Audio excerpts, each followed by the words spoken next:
tonight. Really excited to be here.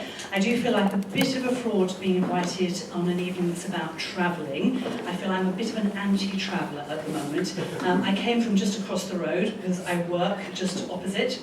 And also for the last few years, for various reasons, I've not been able to do much in the way of, or anything in the way of physical travelling. So I do feel a little bit of a fraud, but I'm particularly excited to be here to hear other people.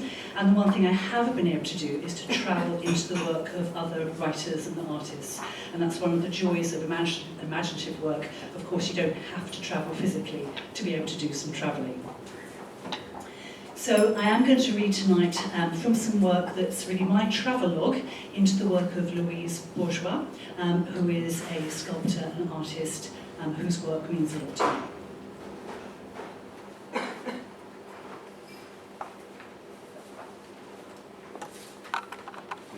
Now I'll just say a few words about her work, and then I'm just going to read a few short extracts from my work.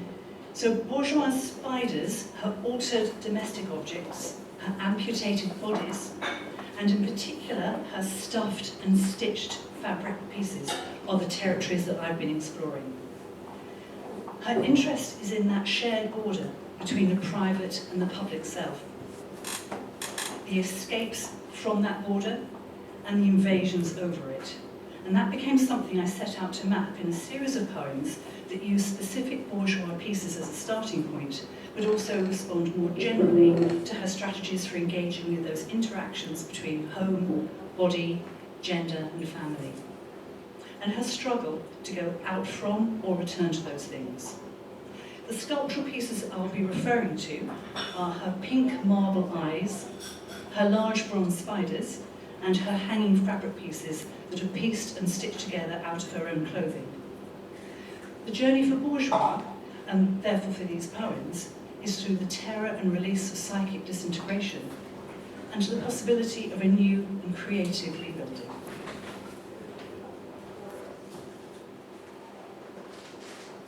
Bourgeois, a cluster. Because you don't know when it will come, or from which direction. Because if you sleep, it will come. Her arm holds you at the edge of what clicks and crawls, peeled for the scuttle behind green folds, a damp skirt plastered to pier footing, as if vigilance were enough. It waits for the arm to slip or the net. Naked as breasts, blue-veined eyes stare through the night, lidless and shivering. Insomnia feels like a prayer, a bargain for mercy.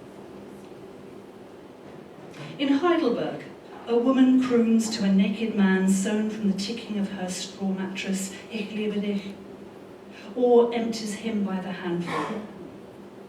To be as freestanding as a fetish, or at least to hang there, subject to the slow spiral of gravity, lopsided and wrinkled as flesh. Edges soft-welded in blanket stitch to make one bulging shadow, a new compound, detached from its grammar, as the cello occupies its own space. Words dribble and cling to the curve of your mouth, lapped at the selvage. When the umbilical is cut, what ties?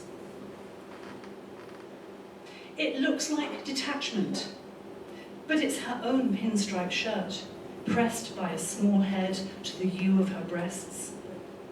Her own rucked skirt, and these socks, tugged up to ribbed knees, still worn from the press.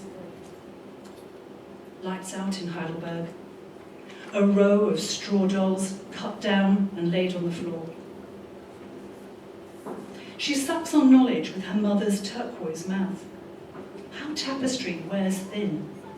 This one phrased from the outside, heels fretting to loose ends.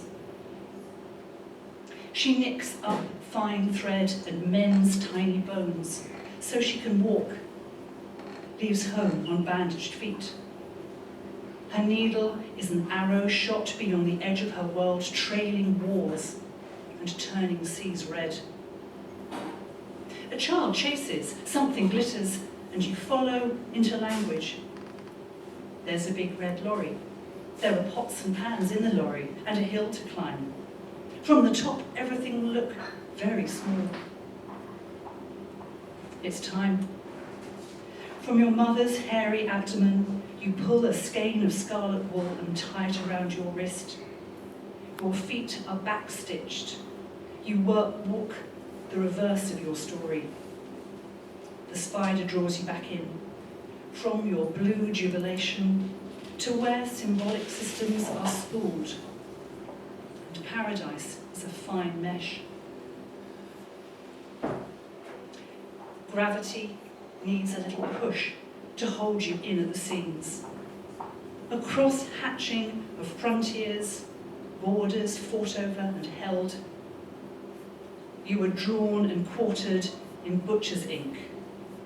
A map of rump, fillet, cheek and shin.